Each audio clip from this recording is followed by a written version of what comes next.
and Richard, mindful through their comments.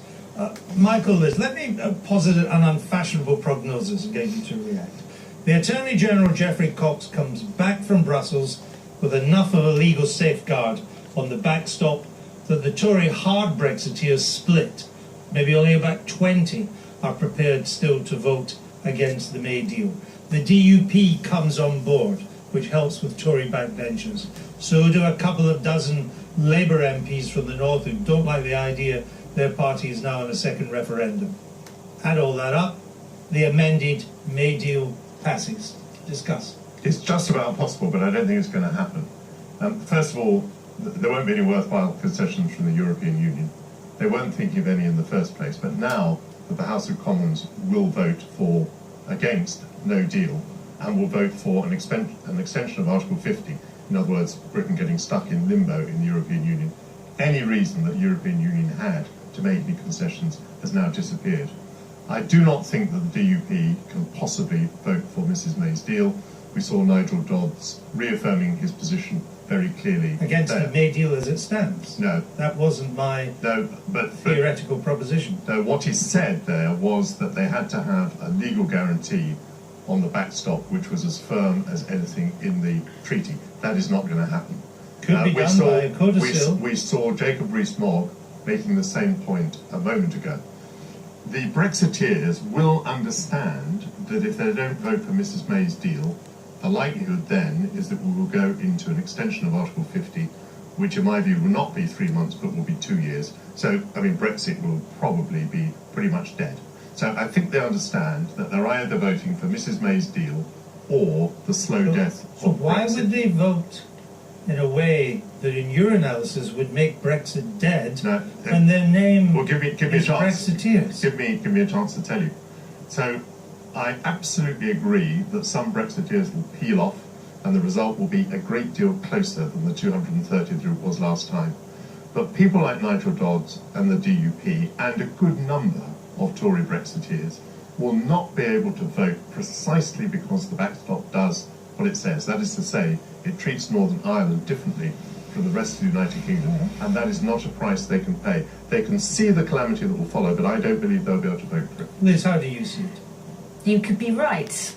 It's not what I want, because even if it did happen, we'll be back in exactly the same position at the end of the transition period and then an extended transition period. And we see.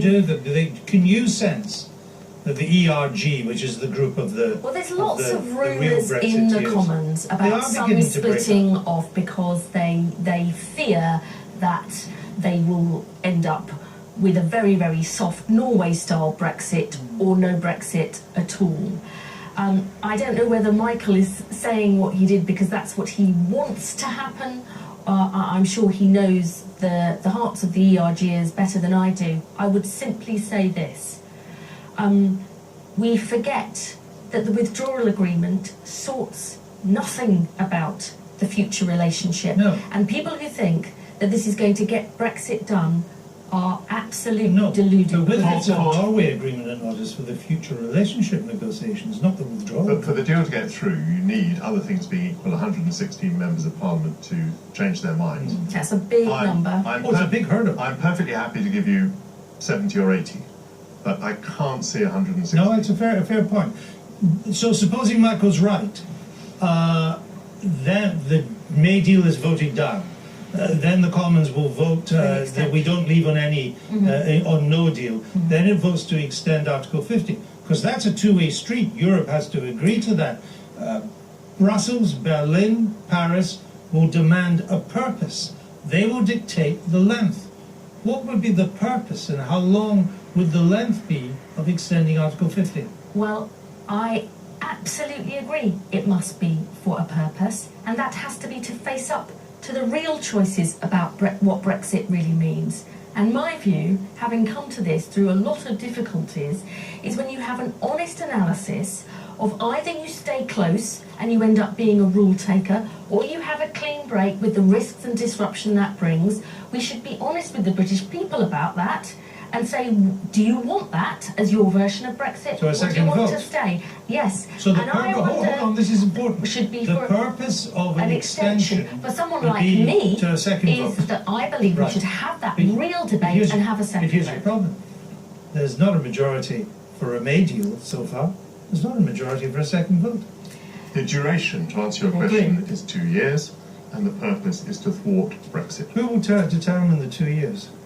The European Union. Well, you don't know that it would be 2 years. One thing I would. Well, because Why would they do 2 because years? most people in the European Union would rather that Britain did not leave than that it did leave. So Mrs May's deal is not attractive to them. What they'd rather have is that Britain go on paying its contributions, and that a fine example be created for anyone else who's thinking of leaving. So we would take part in the European elections at the end of May under your scenario? Yes, which I think is, the end of Mrs May and very, very destructive of the Conservative Party. But I think that's where we're heading. The House, though, Michael, has to agree the extension. The whole point of what was passed this week is that it would then have to come back to the House if the EU didn't agree with that extension date. One of the questions I'm very interested in. Why wouldn't the ERG, if they want a clean, no deal, WTO Brexit, and they're so convinced that the public will like it, put it back to the public? Because that would be the really clever. Well, he can't answer for the ERG, and I'm going to move on. So we'll leave it there. We'll have a few weeks to come back to that. It's never too late.